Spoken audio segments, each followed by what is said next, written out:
જમ્યા પછી તમને પણ પેટ ભારે લાગે છે, ગેસ કે એસિડિટી થાય છે, તો ચાલો આપણે શીખીશું વજ્રાસન.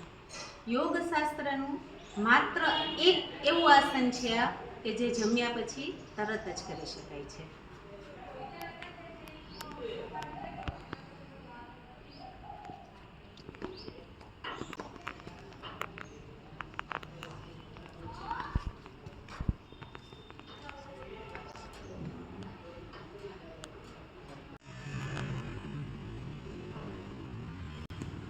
આનાથી પેટમાં લોહીનું પરિભ્રમણ વધે છે, પાચન જલ્દીથી થાય છે.